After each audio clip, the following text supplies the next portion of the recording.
Hello and welcome to Happy Horror Time. My name's Tim Murdoch. Wait. I'm totally going to burp. Wow. That is a good intro, everyone. Oh, dear. My name is Matt Emmer, but I don't get that in because instead what was more important was Tim to tell you about his burping. I want to be classy. Well, I think you were the opposite of classy right there. I apologize to you, Matt. You better. I apologize to the listeners. And you didn't even burp, though. I know. It was like one of those. It was a false alarm. Hi, my name is Tim Murdoch, and I'm going to bleh. I know, not classy. Well, this is Happy Horror Time, and as you can tell, we are polished, we are formal, and we take things very seriously. Am I right? I'm wearing a tuxedo because I'm formal. Tim's actually, Tim's wearing a cute pink polo right now. Thank That's you, a lot Matt. of P's. It's striped. It's pink and teal. Am I right? It's a subtle pink. It's not like blast you pink. It's blast you pink. No. It's like cotton candy pink, you know? Cotton weary. Cotton weary? What's that from, Tim? Scream 2. What am I wearing, Tim? A Met Snoopy shirt? I wear the shittiest clothes whenever Tim is here. This is literally... okay, so listeners, a little bit about me. I work from home, so I don't have to ever get ready except when we're going out. And most of the time, I'm wearing like workout shirts or just crappy shirts. This is a shirt I got from my dad. It was from a Mets game, a free shirt that he got on, I think it was Pride Month or Pride Game for New York Mets. Can I ask a request for you? Yes, tell me.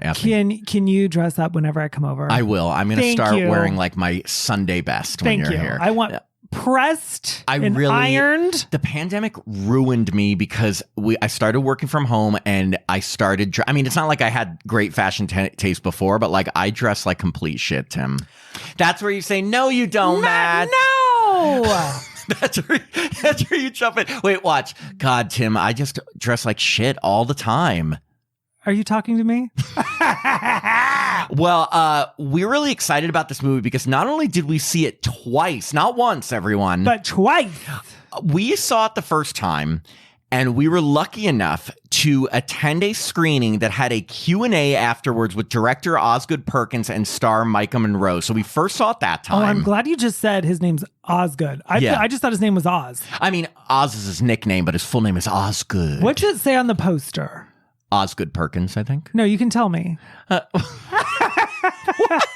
We got to see a screening. There were like a select few in LA that it said followed by Q&A and were like, sign me up. And those filled up pretty fast. Yeah, I think it was sold out. Oh, definitely. Yeah. And they did a Q&A afterwards where they talk with him. And how would you describe Oz? I thought he was really funny. I was expecting him to look like the way he looked in Legally Blonde. I know. I always forget that he was in Legally Blonde. And by the way, if you don't remember, he's like the nerdy guy that Reese Witherspoon steps in to pretend like she had dated him to get those girls to like him, remember? And you know what? It worked. Reese Witherspoon had a plan. She slapped him. She was like, how dare you give me the best pleasure I've ever had and take it away? And he's like, oh. Those girls are like, hey. Yeah, I know. That's like the only thing I remember. But he also happens to be the son of Anthony Perkins. Who's that, Tim? Oh, he's in this small film that came out in 1960 called Pasico. Oh, Pasico. Pasico. Yeah, I don't think anyone's heard of it. But yes, his dad was Anthony Perkins. And I actually didn't know he was a writer-director. Really? I did not know. I thought he was just an actor because of Legally Blonde. Just an actor. Wow. Wow. Now we know how you feel. Now, I'm in addition to my writing skills, I also write haiku poetry. I'm a model. A model. Yeah, I'm just a model. I also do gardening. And can we also talk about Micah Monroe attended this Q&A like she was dressed for the Oscars? She looked like a girl from the hills. She looked amazing. She looked incredible, but it made me feel very underdressed.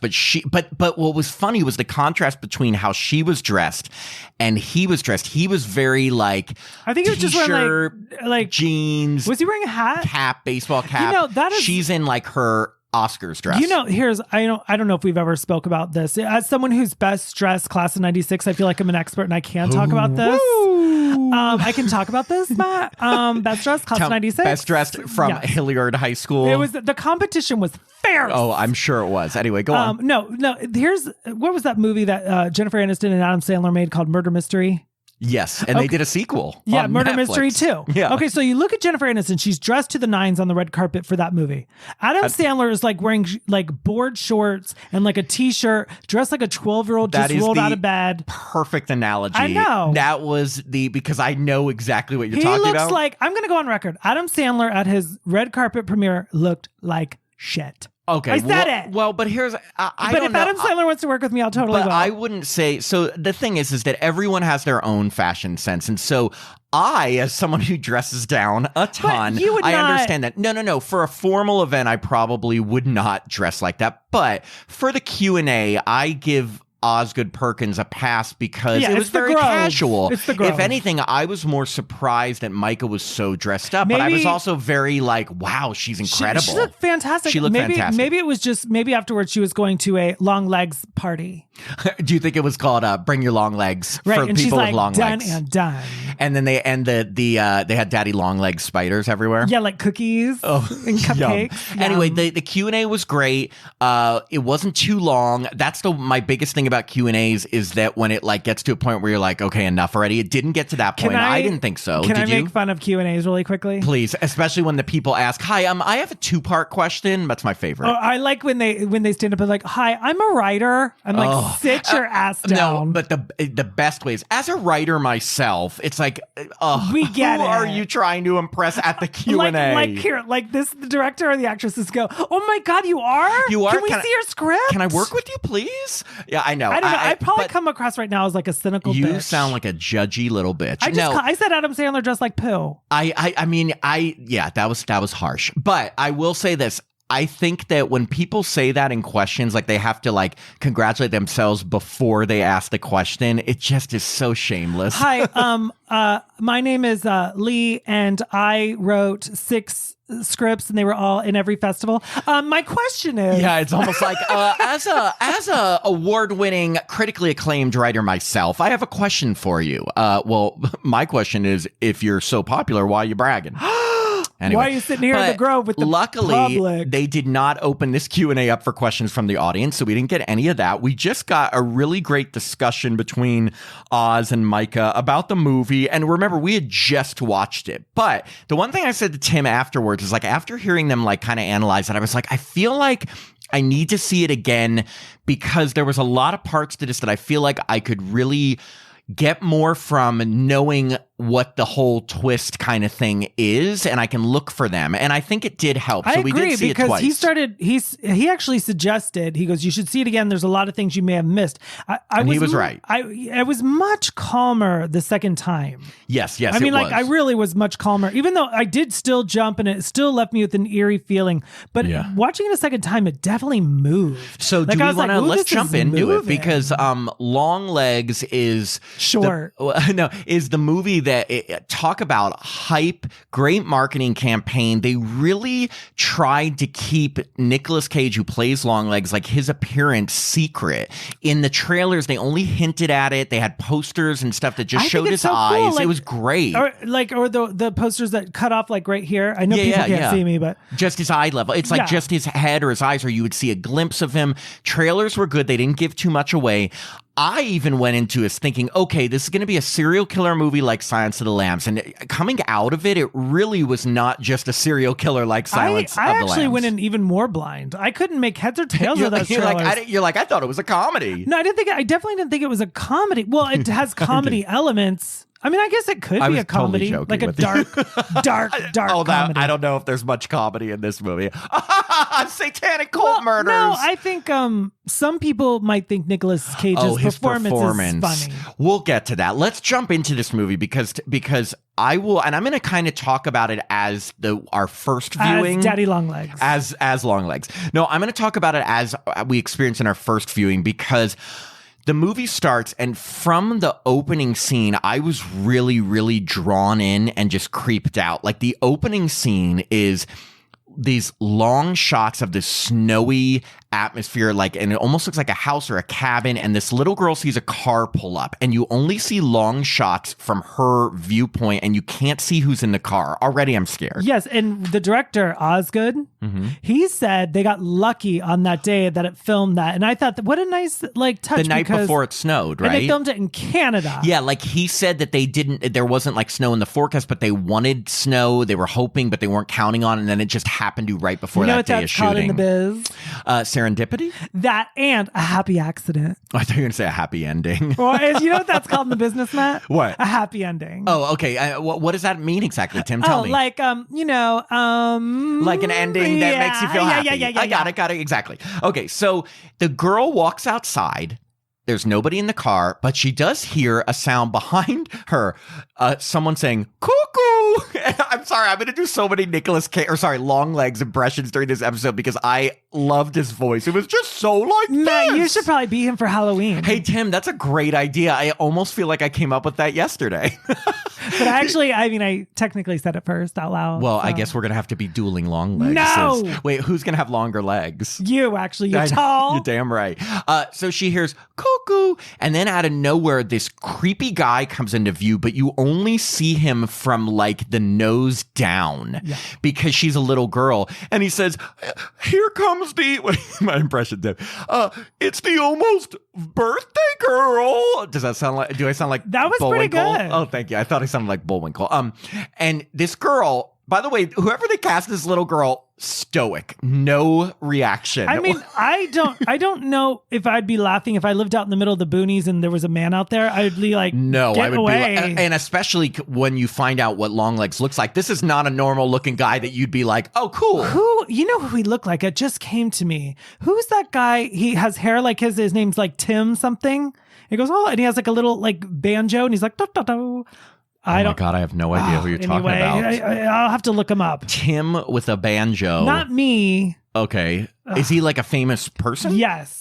He's totally famous. Like, I want to say his name. It's not Tiny Tim, but something. I will look it up right now. Yeah, figure it out. As I'm describing. So Longlegs is talking to her, talking about her birthday coming.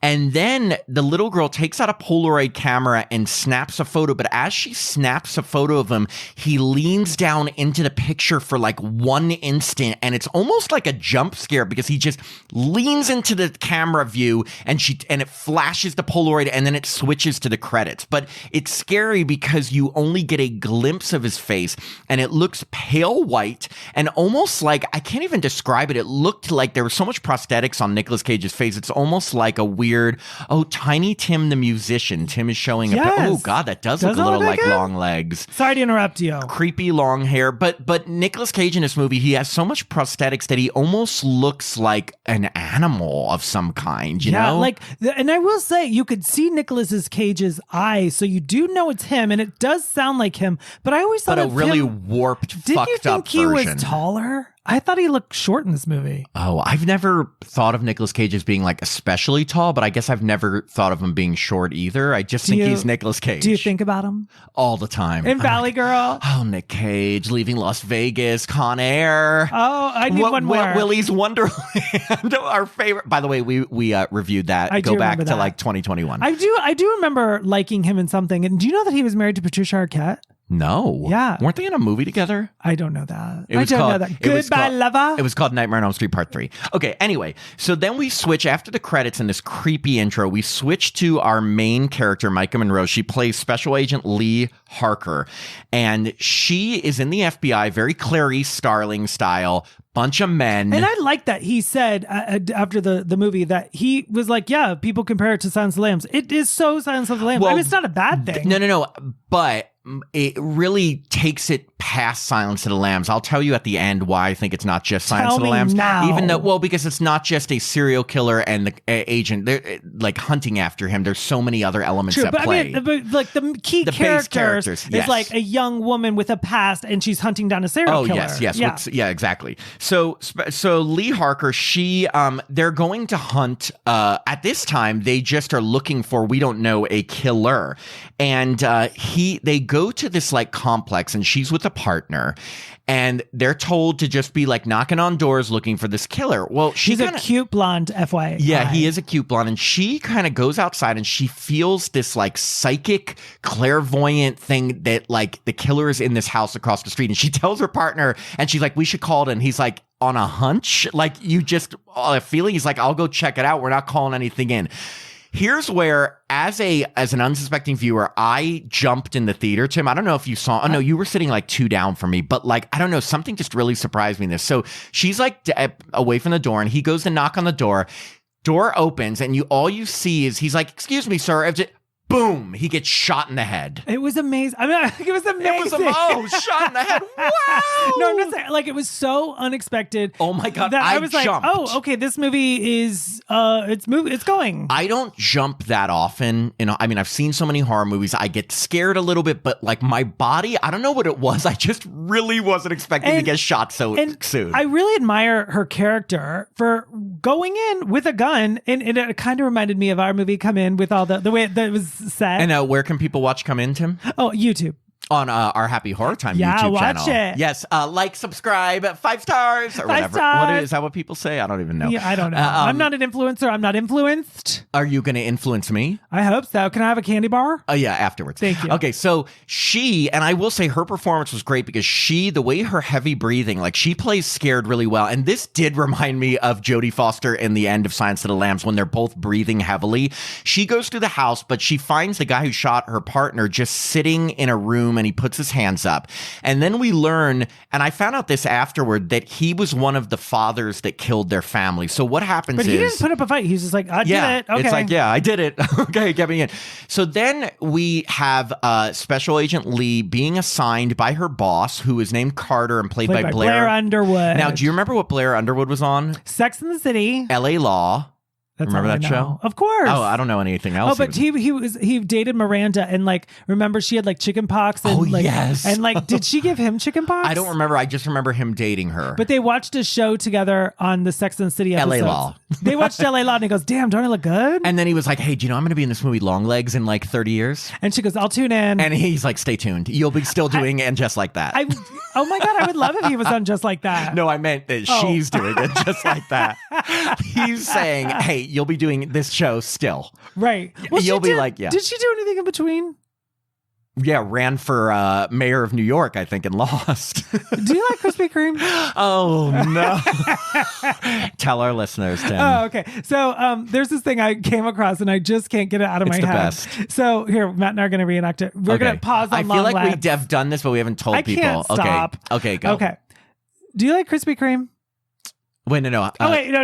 Okay, do it to me, because I don't know. I'll be the girl, a woman. Okay. Have you been to a Krispy Kreme? Yes. Was it crispy? No. Right. That's it. Type in Krispy Kreme. It's this woman that asked that. It's so dumb. It's hilarious. Back to Longlegs. So she gets put on this case by her boss because he's noticing she has some kind of psychic abilities. And he basically explains to her that there is this serial killer out there. And there have been all these murders in the past. And what they have in common is it's a dad who kills his family and then kills himself. But all of the houses, there's a letter left by someone named Longlegs, and but it's in code, right? It has like satanic symbols on and some code, and they're like, so it's weird because there's no forced entry, there's no evidence of this Longlegs character, but obviously he has something to do with these fathers killing their whole families, and it always happens to families that have girls that were born on the 14th. Now, the first thing I thought is my sister was born on July 14th. Was she really? Yeah, so I was like, oh my God. But I mean, this is like 9-year-olds. I was going to recommend it to her. And I know the first thing. I think she'll like it. But I think the first thing she's going to think is, wait, I was born the 14th. I feel bad for all the 14th babies. And so he says, I want you to look over all these cases and, find the connections, whatever. So now, by the way, we haven't really described Lee Harker. She's a little socially awkward. I've seen her in the movie. It Follows. And then The Guest. And then she was in one more. The Watcher. Yeah. So I honestly, she is such a character in this movie that I did not even associate her with her other movies. So which is good. Yeah. No. I just mean her character socially awkward, not like her as an actor. No, of course. But I'm saying like she played it so well. Played it incredibly well because I forgot about her other roles. Yeah, she is awkward. She's not the most personable. You can tell. Blair Underwood plays this very personable, like boss, like cool guy. He puts her on this case. He likes to drink. Yeah, he does. So she's studying all this, looking at all these things. And then he comes back and is like, we're going to go. I'm going to get a drink. You're going to tell me what you learned. And she basically just says that the connections are all the families all have daughters that were like around 9. They were born the 14th. All the murders took place like within 6 days of the birthdays. And I think she was saying like, and that the Longlegs letter like is always left at the scene, but they don't, but you know, like could this Longlegs character have influenced them? How do you code Satan? How do you decode Satan stuff? So what happens? We'll get to how she figures it out. So, but I mean, like, is there really a language, the Satan language? No, I think this was just symbols, and she was able to create a key by. It's almost like, you know, like when you're given a puzzle, and if you know, it's like a crossword puzzle. If you know the answer to one thing, you can put some of those letters in another thing to figure it out, and that's what she does. She's also a lot smarter than us. I'm going to go on record. What? I don't like to decode. But do you like Dakota Fanning? Yes, she's brilliant. How about Dakota Johnson? Yeah, absolutely. How about South Dakota? Okay, yes. North Dakota. Mm-hmm. Okay, then you're good. Yeah. That's relevant. So as he's taking her home, there's one funny scene that we're only mentioning because it's just funny where the boss demands that she goes inside to meet his wife and daughter. And poor Lee, the daughter says, do you want to come to my room? I have to? No, first off, she doesn't even want to go inside. She's like, do you mind if I don't? And he's like, you got to. And she goes in, and they have the scene where she's sitting in the daughter's room with her, and she looks so uncomfortable. Yeah, she's like, can I go? And the daughter's like, so is it scary being a female FBI agent? She's like, yeah. And then she's like, hey, have you ever been to Krispy Kreme? Now that would have been good. Oh my God, I would have died. I really would have died. Okay, Longlegs. But then to make things worse, the daughter invites her to her birthday party. Well, the mom was actually really good in the scene. She's like, yeah, we'd love to have you there. And you could tell the mom's like, why are you inviting this random strange girl? Yeah. And so she says, yeah, I'll be there. So anyway, it's just a funny scene. Where did the movie take place again? I saw it twice. Ohio, I think. Was it Ohio? I thought it was. I swear I thought it was Ohio. Oh my God. It was somewhere saw it twice, Matt. Well, I'm glad you're looking out for that. Well, you know, I was eating a hot dog, and I almost had like Longlegs. And then I had Longlegs. No, but there was a point in the movie, like, I have to talk about this because it really distracted me. I didn't know there were heat things on our seat. Yes. Oh, you're right. I was sitting there, my back was like sweating. Like, I was like, oh my God, is this movie really affecting me? We went to a theater that they had seat warmers on the reclining seats. And we live in California. Both Tim and I did not know. And I did the same thing. I was wondering, why is my back burning up? Like, is something wrong? Burning. And you can adjust it. Now, again, in like blue, it's like blue, yellow, red. Yeah, mine was on red. Same. Yeah. So in the Midwest, great idea. California in July, not so great. I really was like, I think I'm having a problem. I thought something was going wrong on my seat. I mean, I was sweating. Wrong with my seat. Yeah. But that's funny. I felt like I was in a spa. Anyway, so she goes home, and then what proceeds is one of the most, I thought, creepiest scenes in the movie, when she goes home by herself in this dark, scary house in the woods, and the way they shot this. Herself. The way they shot this was so good. First, she's sitting in this room, and the camera angle shows her and just an empty hallway behind her, and all I could think was, what is going to walk by? Someone's going to walk by. Someone's going to walk by. And guess what? No one walks by. No one walked by. But you know what? Didn't keep me from being on the edge of my seat wondering, when is Longlegs going to walk by? There's so many things going here. Like, she lives by herself in what looks like a huge cabin in the woods. Huge, with barely any light. No. She does not she has like two lights on. And then huge backyard. She looks forward. Yeah. And outside, you see a shape of a man. Oh, first there's a knock at the door, and it's really loud. I don't like that. I'm talking the Strangers level knocking. And it worked in this movie, and the Strangers not so much.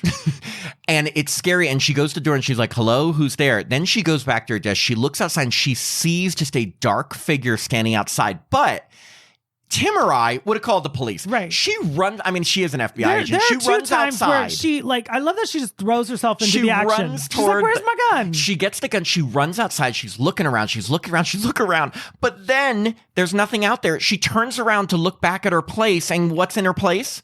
Longlegs. So a figure is now standing in her place. There's so basically, a man. She they sees switched a man with her. walking in her place, which I actually thought that was the most effective scene in the film. That was, one of them. What creepiest. It has a lot. And but this is what I will say, which I found a little weird. She doesn't seem, she is breathing hard, but she just runs right back in. Well, that's what she's trained for, Matt. I know, but like, she hasn't been an agent that long. Like, also, can't you, Longlegs? Yeah. Shouldn't she call her boss and be like, hey, dude, there's someone in my house. She goes, hey, LA Law. Hey, Blair.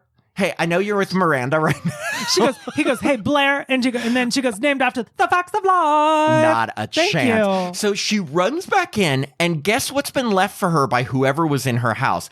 A letter, and it's signed from Longlegs, but it's a birthday card. Don't open till January 14th? It's the 14th, and you realize that, oh my God, what a coincidence. I think that's nice. Lee's birthday is on the 14th too, and it says don't open till the 14th, so of course she opens it. It's a birthday card. She's wearing gloves. It's a birthday card. It has more coded letters in, and that's how she uses certain things in there to decode it. But I don't remember exactly what it says, but it said something about if you tell anyone, like, I'm going to hurt your mother and her milking tits. That was which I thought was an interesting but he also way. signs it Longlegs, so he's basically just giving himself away. I don't think that's his legal name, but oh, that's mine. It's Longlegs Jones. Timothy Longlegs Murdoch. I go by Longlegs Emmert. Yeah, really? Mm-hmm. Yeah, just call me I Ellie. did ask Matt before we started recording. I says Longlegs, one word or two? No, I mean, it's not the weirdest question. In this movie, it's one. If you're talking about someone with long legs, it'd be two.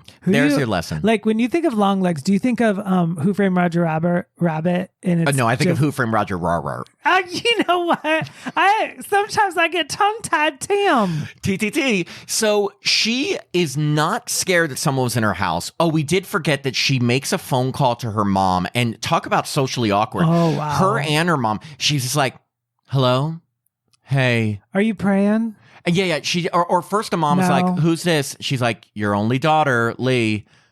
Okay. What did you do today? What I do every day? Sit around the house. It's the most awkward conversation. And then she's like, "What are you working on?" Oh, FBI stuff. Is that nasty stuff? Like the way the mom even says it. That nasty stuff. Are we gonna talk about who this actress is? Yes, the mom is played by Alicia Witt, because we won't say anything else yet. It's amazing, from 1998's Urban Legend. I mean, you can't not think of her as the lead in Urban Legend, but she's playing Lee's mom. Can you name two other things she's in?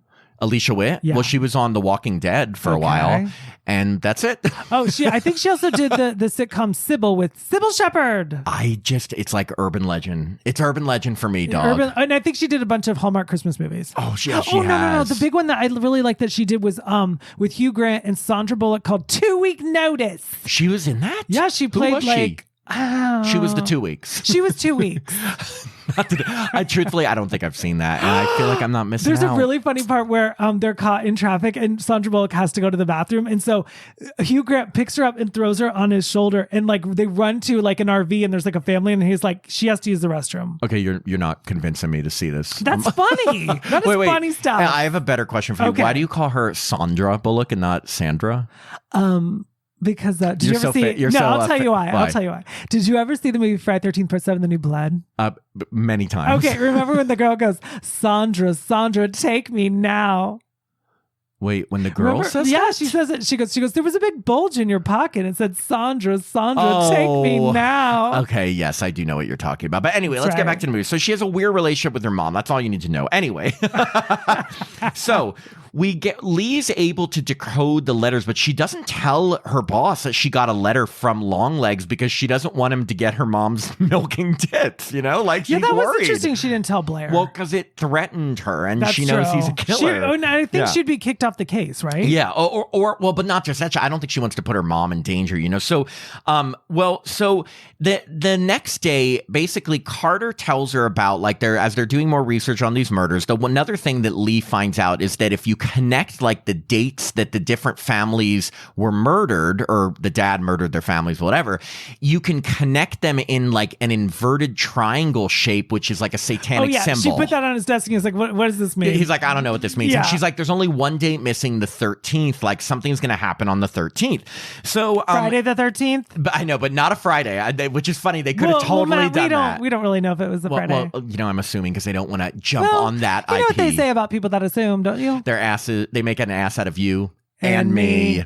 Anyway, so we do have, so Carter says, well, there's this one family where the family was killed in this farmhouse, but there was a survivor. The young girl survived. She's in a psychiatric facility. Let's go by the farmhouse, this scene was check very it out. Effective. They go with flashlights at nighttime, and it's like windy. Yeah, and like, okay, my question for you. God, this is eerie. They're going to investigate where this murder happened. Did they have to go late at night? I know. I was like, I get it. It's a horror movie. It all makes sense. But luckily, there's two of them. If she went by herself, I would have slapped her. Like, she goes with Carter.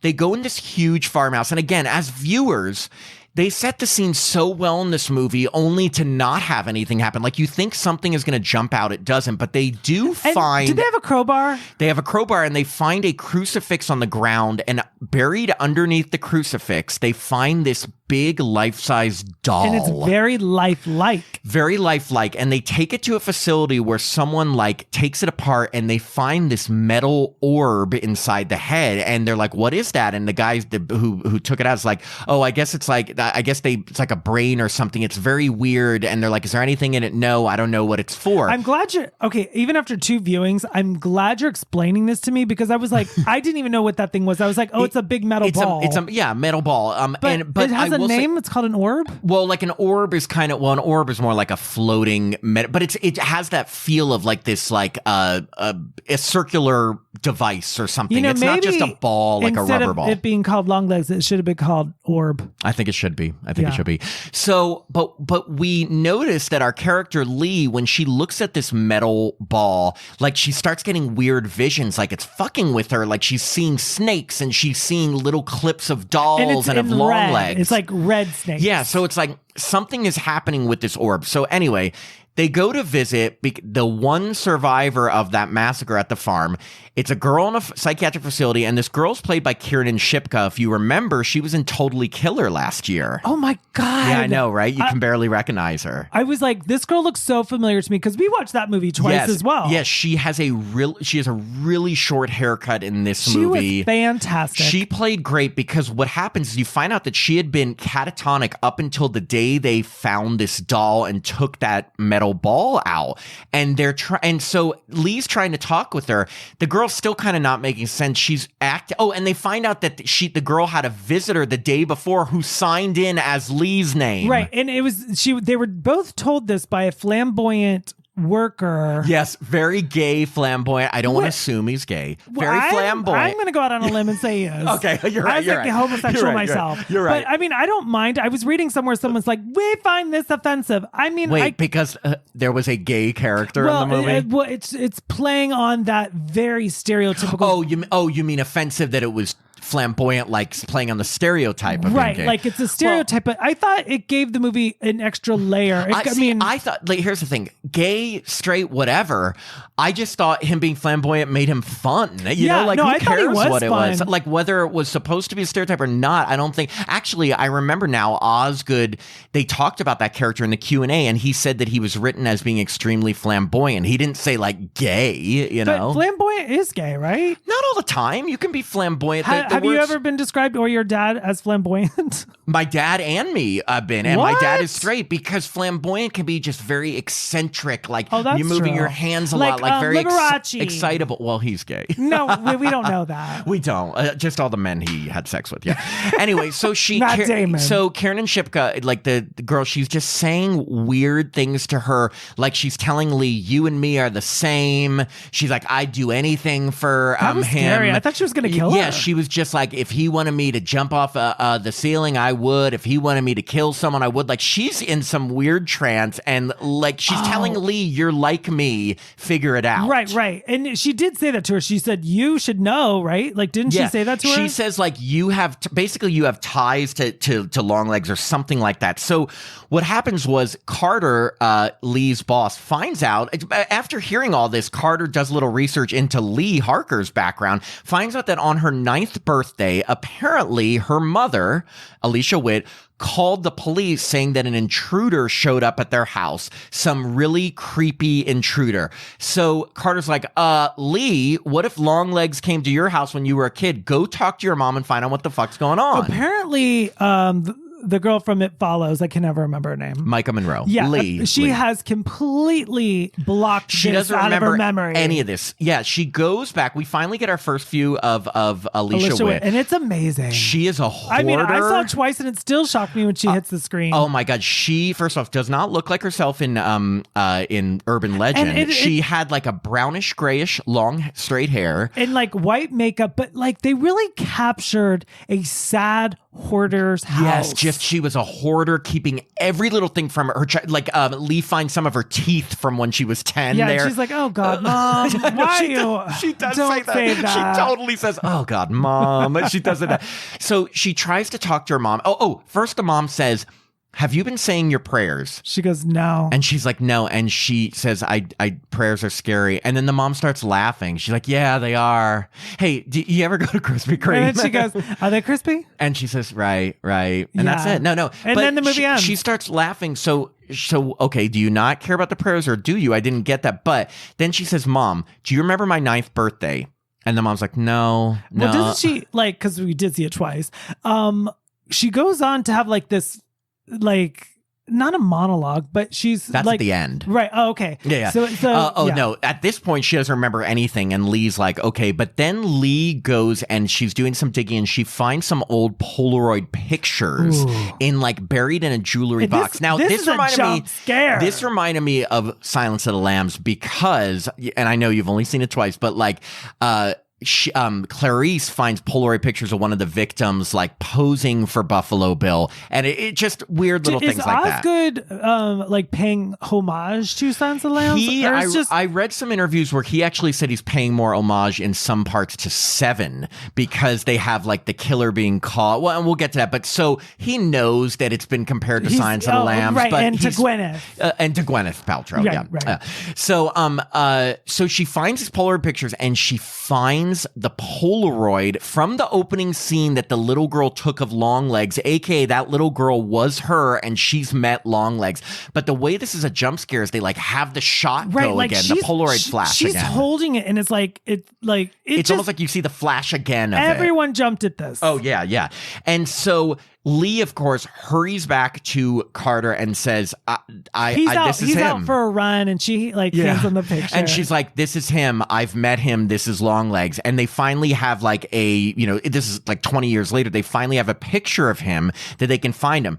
So, once I want to go back to one quick scene that we didn't show. They had this random scene in the middle where we do see Longlegs going into like a hardware store. Oh, yeah. And there's a teenage girl she's there. Like, "Dad, what'd you say?" She's like, the creepy guy is here again, and he's so creepy to her. First off, we see him, he's covering his eyes up next to her, and he says, "Cuckoo, cuckoo." He's so creepy, and he's like talking to her weirdly, and she calls for her dad because she's so creeped out. Now, she was a little bratty, though. Well, I mean, she had attitude the moment she hit the screen. The moment she was like... But I didn't mind. I mean, like, he's creepy. He was creepy. I accept all people. That's good of you, Tim. But I mean, I'm just saying, satanic serial killers. See, there's exceptions to the rule. Exactly. So here's where I think the movie for me, which was so good until this point, lost a little bit of steam. Not all of its steam, but a little bit of steam. Right after she shows her boss the picture. Wait, just one second. When he drives away from that, he starts yelling in his car. Oh, he's like, "Mama, Daddy didn't let me do that." He's like yelling nonsense. Yeah, it's nonsense. Oh, I guess he's making fun of the girl, but like, again, we're just supposed to be creeped out because he's so fucking creepy. nuts. It was I think creepy. When people yell in their car alone, it's weird. And it was almost sing-songy, but not. And I guess he was making fun of the girl. Do you sing in your car by yourself? Oh, yeah, all the time. So you're Longlegs. I'm Longlegs, okay. yeah. I mean, I usually sing real songs. I don't make up weird fucking... Mommy don't like me. No, I don't say that shit. Anyway, so where I was going to say the movie lost a little steam is because right after she shows the picture to her boss, in the next scene, Longlegs gets picked up by the police. He's at a bus station and they all come and get him. The way they transition. Thank you. The scene was like they had like this little doll face and they had it up against his face, and it was a really cool. It was I a thought cool it was transition. I like that. And that was our first time really seeing his full face. He's standing at the bus stop. And now, just to describe Longlegs, in case you haven't seen pictures or haven't seen him, he has long, greasy, grayish hair. His whole face looks powdery white, and he has so many prosthetics that he almost looks pig-like. But it's not prosthetic. I mean, we're not supposed to think it's like prosthetics. Well, no, sorry. But we know what Nicolas Cage looks like. Yeah, we know it's prosthetics. But okay, he looks almost pig-like. It literally reminded me a little bit of that Twilight Zone. I mean, not to be mean to Tiny Tim the singer, but how much does he look like that? I mean, a little bit, but I think, do you remember the old Twilight Zone episode when the person finally can see and everyone looks like pigs? Yes. That's what I thought Longlegs looked like. By the way, Tiny Tim sang that song, Tiptoe Through the Tulips. Oh, you mean Tiptoe Through the Tulips from Insidious? Yes. See, that's it's fucking all creepy. Combined. Okay, that song is creepy, so I guess he is Longlegs. Right, so I think Osgood was watching too much Insidious. He was watching Insidious, Silence of the Lambs, and Seven. That's a lot of studio. So Longlegs gets picked up and taken into custody. And I will admit, as a viewer at that point, I was like, wait, if they got him, like, what are we supposed to be scared about moving forward? Like, the movie's only 2/3 of the way through and they've already picked him up. And a part of me was a little let down by that. Well, didn't the lead actress think like, no, like he did not work alone? He had an accomplice. Of course, but he was the scary central figure in this movie, and I wanted to see more scenes like when she was alone and he was walking through her house. Like, those were terrifying. So him getting picked up, I don't know, it bothered me. It didn't take anything away from me because I was like, this crazy man is not working by himself. So I was still very unsettled. See, I just was like, the scariest figure in this movie, like he's captured, so the threat's over. It's like you get Michael Myers 2/3 of the way, even if you say in a movie, even if you say he's working with someone, you're like, but you've already gotten Michael Myers. I don't know. It could just be me. I just mean that I think it's just you. It's just me. It just took a little steam out for me. But when they're questioning Longlegs, he just keeps asking to speak to Agent Harker, and they show her this videotape. It's now her birthday, and or the day before her birthday. I think it's the day before. Yeah, and they show her this video, and he's like, I want to speak to Lee Harker. Like, he really speaks like that, doesn't he? Like, a fun role. Like, I'm not exaggerating. To be Longlegs. You are Longlegs in my world, Tim. You are a creepy guy. He's like, where's Lee Harker? Like, he's so crazy. Oh, okay. So obviously I'm going to be a broken record. We did see this twice. I thought the whole time her last name was Harper. Well, you weren't paying attention. I was paying attention. You were not. It is Harper would be the obvious thing. It is. I have to look. How many Harkers do you know? How many Lees? Well, a lot of Lees. I know a lot actually. Of Lees. Okay. So she decides because, the day is the 13th, and she's like, whatever is going to happen is going to happen today. So she goes in to interrogate him, and this is a great scene because she has to sit across from this creepy guy, and the way they show him, it's like you're sitting across from him. So it's really creepy, and he, right when she enters the room, I got to do this impression, he says, there she is, and like a tear's going down his face. He is committed. Like grade A nuts. I loved it. And she is so uncomfortable, but she just starts talking to him because what Tim said is that she is convinced that he did not work alone, that like someone else was getting into these houses and somehow delivering dolls or persuading these families to kill them or something. So she is just like, who is your accomplice? But then he like switches personalities. Like he gets like, there's a turn. He's first asking her, he says, if you want to know, talk to your mother. Yeah. And she says, why my mother? And he says, oh, we had a laugh over you going into law enforcement. She's thinking like, how the fuck do you know my mother? How do you know me? And then out of nowhere, he says, hail Satan. And then Tim, he starts bashing his face against the table over and over and over. But the cool thing is, he pulls his head up, and each time there's more and more blood. But then one time there's like, he throws his head down so hard he like kills cracks himself. his neck, and he's dead. Like, and blood splats like, on her. Splatters on her. They can't get in time to save him, but he's just bashing his head. And Blair Underwood is so mad. He's pissed because he's like, we had the suspect, now we can't learn anything. But they did videotape it. Well, one thing he did tell her is that he keeps saying he's working for the man downstairs, and she's like, downstairs from what? And he keeps saying the man downstairs. Now, at that point, I knew he meant Satan. Like, everyone knows hell, Satan. Like, she was acting like he was talking about a real man. Like, we all know he meant Satan. But even I knew that. Even Tim knew that. And I thought her last name was Harper. Harper, yeah. But him bashing his head, and like, that was pretty jarring. It's jarring to see anyone slay. You know what it reminded me of in Talk to Me, when the guy is, the little kid is possessed and he keeps bashing his head over and over. Like, it is uncomfortable to watch someone bash their head over and over. I actually thought Talk to Me in this movie, I mean, obviously I like Longlegs better, but Talk to Me was just as uncomfortable. Yeah, I mean, I loved both of these, I think, but like it just that kind of violence, especially to yourself, it's really tough to watch. I'm not saying violence to someone else is easy, but that's easy.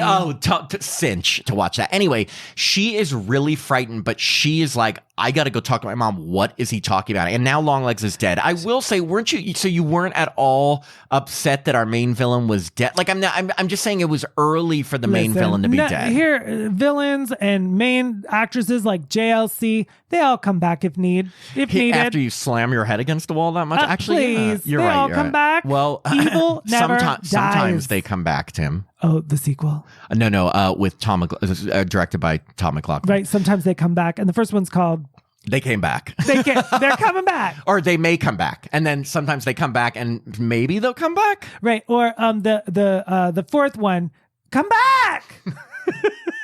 Anyway, so Lee goes with another FBI agent. Yeah, she's like, I will not let you drive. I will drive you. Yeah, so she drives her to her mother's place. And then what proceeds is the big twist of the movie, which got the most audible response from the audience. She goes into the house with a gun out, right?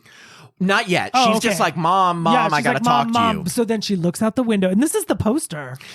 And this is really scary. We see the other FBI agent sitting in the front seat, and then from behind her, you see Alicia Witt, her mom, dressed as a nun with a shotgun, walking up to her. Pow. And she goes and she shoots the FBI agent in the head and walks around and shoots her again. Right. And so while this is all going on, the lead actress, I'm not going to say her name, Lee, she's like running, and like there's this heavy breathing. She's basically having a running panic attack. How many times has she had to witness these awful things? I mean, my gosh, this girl can't get a break. Also, I have to, for the actress to have to be breathing that heavy that often, like, how did she not like faint or hyperventilate? Like, she had to do that. She just saw her mom point blank murder one of her fellow FBI agents. Did we ever find out why she's dressed as a nun?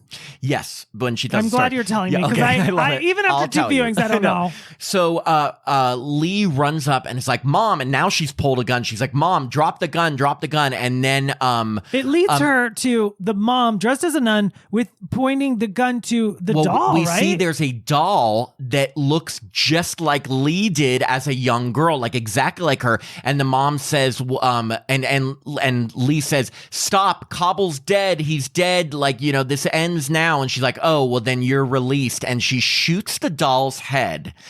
And this is where it got a little weird, because she shoots that metal ball out of the doll's head. And when that gets shot out of this doll's head, you see this black smoke emit from it. And then black smoke kind of emits from Lee's head. And this is where a little I was like, magic-y. Okay. And then Lee faints. And you're supposed to think, there was some like satanic magic in that ball that was kind of controlling her. Satanic magic. I will say this ball. is when the movie took a little bit of a dive for me because everything was so realistic up to this point. Yes, and as soon as you get to supernatural black magic, it's not that I'm saying there's none of that in the. I guess I don't. I'm doing fully black magic on you right now. I don't fully believe it enough that it's going to terrify me. And this movie, up until that point, was really scaring me. The serial killer, the killings and stuff, the birthdays on the 14th, and the weird satanic stuff. But then this black orb emitting this gas that also is emitted from her head. But anyway, I'll explain now what it means. Right, explain it. So Matt. Lee wakes up. She's in her basement. And she remembers everything from her childhood. And that apparently, day specifically. Yeah, apparently on her birthday, Longlegs has shown up like we saw in the opening scene. Ties up the mom. And first says like to the mom, like the mom is like, what are you doing talking to my daughter? Get away. And he's like, I'll come back whenever I want. And then he apparently came back, tied up the mom and gave her a choice. Either he's going to kill her daughter or she can work with him to murder people in these for the occult. She's technically not murder. Well, she is murdering them, but working she's with not. them. Yeah, she's working. She dresses as a nun, and the dolls that he makes, she takes to a house. And the dolls are designed to look like the little girls in these families. And each of these dolls has a metal ball in its head, which has some sort of satanic black magic contained in it, which puts the family under this trance that causes the dads to kill the family, and that's how it works. Isn't that amazing? And I was like, wow, that's a lot. It is a lot, but much. and we accept it. I mean, do we? That's where the movie took a turn for me. Okay, I'm going to ask some dumb questions. No questions are dumb. How come it only possesses the dad to kill, but not the daughter or the mom? I'm thinking, and this is just me, thinking that maybe they figure the dad / the man is the strongest one, so he can take out, take care of the killings the easiest. We see flashes of, and now, by the way, this whole story is told by her mom in a memory, like it's her mom telling her a bedtime story or something. It's a good one. It's a weird bedtime story. Out. But what the mom is doing, like Tim said, she dressed as a nun because everyone who thinks nuns are harmless. Right. And they say, oh, you won this free doll for your daughter's upcoming birthday. So it's from the church. You know who you have to thank for that, don't you? Nuns. Sister Act. Whoopi Goldberg just opens the door. Ruined it for us. Well, everyone, so it's almost like the analogy is like you let the devil in your house. And by let the devil in, I will follow him. Follow him. Right. I think follow I'm him gonna write wherever he... Osgood a letter and go, in the sequel, Longlegs 2. Can we have it be called Longlegs 2 Back in the Habit? Right. And say and have Whoopi make a cameo. And have a Laura... And then she could say a line from Ghost and say, you're in danger, girl. And we could have Lauryn Hill in there, and she could be like, joyful, joyful Longlegs. And Jennifer Love Hewitt can be in it. And she's like, hey, my name's Love, because I went by Love. I know, you did last summer, bitch. Oh my God. Okay, wow. Okay, getting back to... Wow. I hope, listeners, you're still with us. So she realizes this, and she remembers, so basically when her mom shot the doll that looked like her, Lee, and shot the metal orb, it released all the memories because she had been under a trance all these years. Poor thing. Yeah. And it really neglected her house. Yeah, my gosh, well, the mom what a hoarder. But the mom still is going to, what Lee realizes is that there's one more murder to happen, and Lee gets a call, and it's weird because it sounds like it's the voice of the devil on the phone. Yeah, that's early. They do that 3 times. It's like she gets and it says you're late for Ruby's birthday.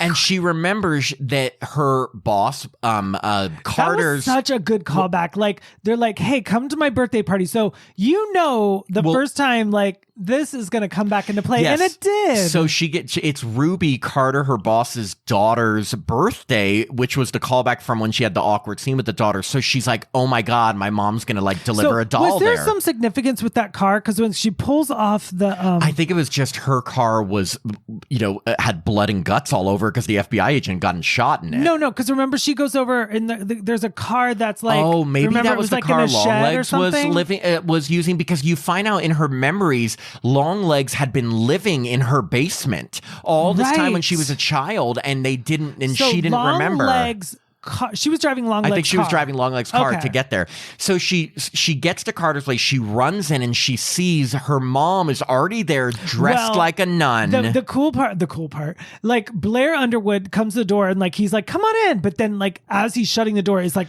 a mean face. Yeah, you see his face. He's already in a trance, and her mom is sitting in there. The doll that looks just like his daughter Ruby is sitting next to Ruby, and the whole family looks like they're in a trance.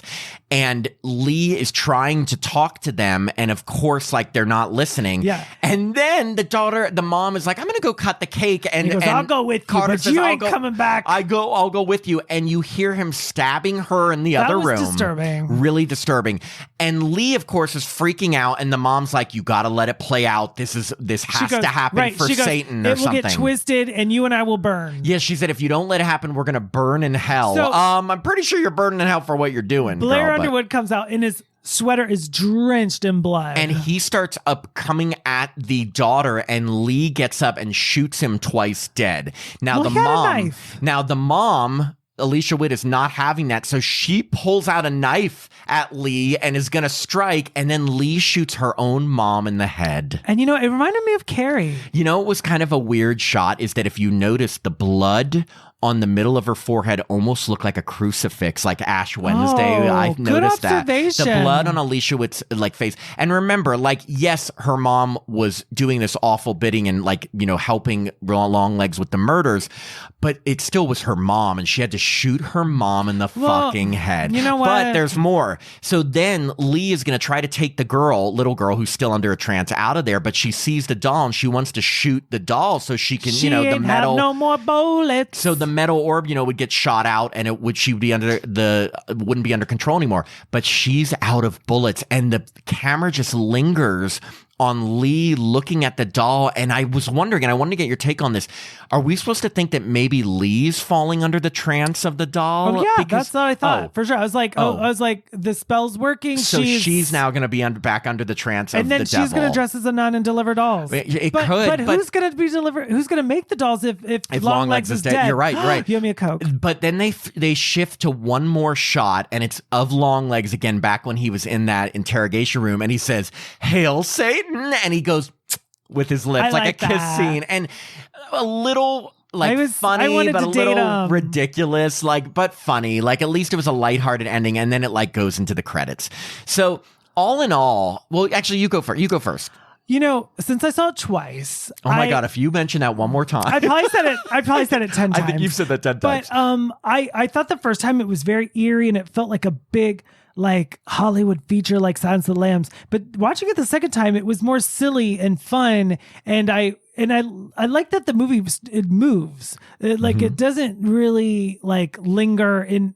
And if you really break down everything we just discussed, it's so ludicrous. There's a doll and there's a nun, and it's black magic and satanic worship and the occult and a serial killer, and I know. So, but they played it in a way that was okay, I'm kind of taking it seriously. I'm definitely rooting for Lee Harker.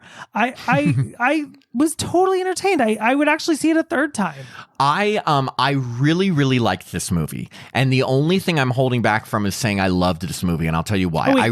Before you go on, I have seen people horror fans in the Instagram, what's that called? The stories, just say this movie was stupid. Really? Yeah, so we might be in the minority. No, I've been also seeing people say this is the scariest movie I've ever seen. It's the greatest thing in the world. It's redefined horror. I mean, it's not as divisive as Skinamarink, but I interrupted you. Go ahead. No, it's okay. I really liked this movie, and this is why. I thought from the very opening scene, it was just the way it was shot, just set up this atmosphere of dread and creepiness and everything you want from a scary movie, dark corners, a shadow lurking in, far away, a figure walking across the room, all the things I love in horror. And I also love a good serial killer crime thriller. Right, and it's better than Halloween. Not even a chance.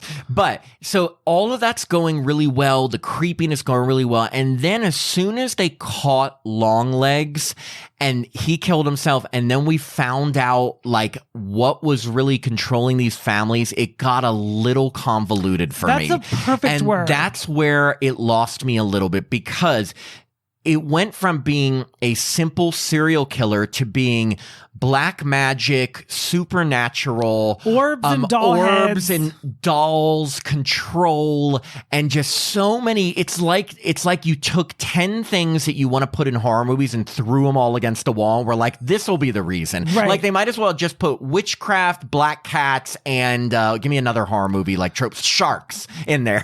Like it's like I get it. They wanted a reason for the control of it, and it was more mysterious that Longlegs wasn't committing the murders. But as I've said a million times on this podcast, I would have been totally happy if like Longlegs was just walking around like Michael Myers with a knife. I totally would have been fine with that. And I don't mind the aspect of looking at those dolls. I think that's a cool little thing. But to have the orbs in the head, I'm just kind of like, okay. And as I've said a million times on this podcast, simplicity for me always is better. And if it was just Longlegs killing people, or maybe Longlegs' accomplice being the killer, that would have been great, like just murdering. But when they brought the dolls and the mind control and the black magic all in, and they explained it all in that story, it was a little over the top for me. But with that said, the twists were great. I loved her mom being the accomplice, and she was scary as the nun. I just loved the look of Longlegs. I thought he was a little over the top, but it was okay. Yeah, I actually thought when I saw Nicolas Cage was in this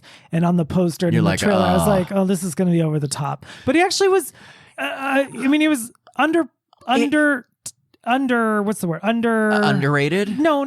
He underplayed it. Like it wasn't too, I wasn't to the point where I was like, I'm annoyed and I want to leave. No, and I think it's hard because you think Nicolas Cage, you're thinking like Con Air and those movies, so it's hard to then see him as a serial killer. But I think he really did well in the role. I think if you just didn't know the name Nicolas Cage and like pretend you didn't know it was Nicolas Cage, you would go in there just thinking this person is really creepy, a little jokey, a little over the top. Did you at any point think that Cher was going to come out and say, snap out of it? You mean like Moonstruck? Yeah. No, but I did think, I'm trying to think of I did think Bridget Fonda was going to win the lottery and split it with them. What movie's that? Oh, it's a long, It Could Happen to You. Yeah, it's a kooky Oh my God, title. it's a kooky. But yeah, I mean, I think that so what I'm trying to say is that I really liked it. Did I think it redefined the genre? No. But I don't think it was stupid. There were like people that are saying it's stupid. Like that's a little harsh. I think that it just maybe was a little too overzealous with trying too many things to explain itself. What it did so well that made you forget all the convoluted plot is that it created a atmospheric, creepy, eerie mood. You're right. So that is why anything silly that comes along, you're like, okay. Yeah, I mean, it's just that like you're almost like distracted. There's a lot of movies that we've reviewed on this podcast that just don't quite stick the landing. But usually they're not as good leading up to the landing as Longlegs was. Again, for the first 2/3 of this movie, I was all in. Like I was on edge. I was scared, but it wasn't until it got convoluted that and it wasn't like it took me fully out of it. It just took me like 25% out of it. Oh, I was just like, oh, this movie's silly. You know what I mean? Like, yeah, but that's what I mean. That's what the 25% of me was saying. What do as long as I'm entertained and it's silly, I actually like that it embraced the silliness because we had so much. I mean, it's hard to go from a movie where a guy knocks on the door and his brains are blown out. You know what I mean? Like, oh, you mean from that first scene? Yeah, with from the FBI first scene, agent. I was like, okay, you're setting a tone. Like, this is serious. Like, oh yeah, and then all of a sudden you're like, oh, there's a doll with an orb. Okay. Oh wait, but don't forget, there she is. There she Liz is. Lee, on your birthday, Tiptoe in the park. What is it? What's the word? tulips. Yeah, if Longlegs did a duet with Tiny Tim, Is Tiny Tim still alive? I mean, I could look. I don't know. I mean, but if he is, he's getting lots of residuals from the Insidious movies. I think he's. Oh. Well, he died in 1996. Oh wow! Well, his estate or whomever is, and he was only next 64. of kin. Oh no! Yeah, fun fact. I know. Well, but again, I would definitely recommend this movie. I think that people though who want a simple serial killer movie, this is where I was going to get to from the very beginning when I said it's not quite like Silence of the Lambs. Silence of the Lambs is just a simple FBI agent going after serial killer with the help of a former serial killer. This one, it's not just a simple going after a serial killer. There's a lot of other elements involved. That's why I think like whatever parallels to Silence of the Lambs it had, it then kind of really changed that when it brought in all the Satanism and the black magic and the dolls and the orbs and the mind control. Are we supposed to believe that Alicia Witt is the nun in the Nun films? She's a nun. It is funny how many killer nuns have been in movies now. I find it Poor a very nuns. interesting aspect. Do you think any nuns go to see these movies? No, they don't. I mean, if they have a Saturday to kill. Do they have like a movie night? And they're like, hey, okay, let's go. The Nun goes, "You followed guys," by Longlegs. She goes, we're going to watch Sister Act, and then we got Longlegs. Whoop, whoop. Like, oh, what a great. Let's go from Sister Act, a fun, jovial, singing nun movie to Longlegs. That's right. Back in the habit. Satanic worship, killer nuns. Yeah. Well, I mean, again, it wasn't like she's a killer. She just was dressed as a nun to what is it? Isn't there like is there a saying where the devil can no, it's a wolf in sheep's clothing, but is there sayings where like the devil, like don't be fooled by the devil, don't invite him in. Don't be fooled by the rocks that I've got. I'm still Jenny from the block. That's about it. Yeah. But I mean, I am interested. I'm pretty sure we'll be buying the Blu-ray. I would love to see special I love that features. You talk about buying Blu-rays. But we like to own physical media. I like to have that. I like to get physical with my media. You want to? Yeah. That's creepy and weird. But okay, I'm just gonna call you Longlegs. We have to end on this question for everyone because we didn't know. Why was he called Longlegs? Didn't you say that Osgood just was like, oh, that's fun? It was kind of like he didn't really have a specific answer. He just kind of liked the name, I think, and it sounded weird and creepy. But I was just wondering if anyone who wasn't the director had any ideas, because the only time he says it in the opening scene, he says, when he said, it's almost your birthday, I've put on my long legs for you. But what the fuck did that mean? I think that means like I'm tall like a clown. I don't know. Really? I really have no clue, but I like when guys come up to me at a bar and say, hey, I'm Daddy Longlegs. What if they go up to you and say, there she is? I'm like, that's right, I'm here. That'd be the best.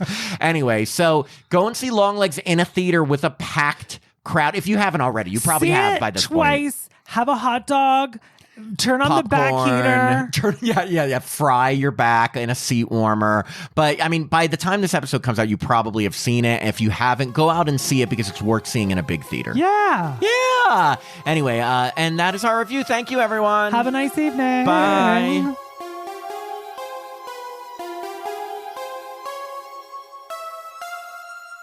Thanks for listening to another episode of Happy Horror Time. If you'd like to support the podcast, please sign up to be a patron at www.patreon.com/happyhorrortime.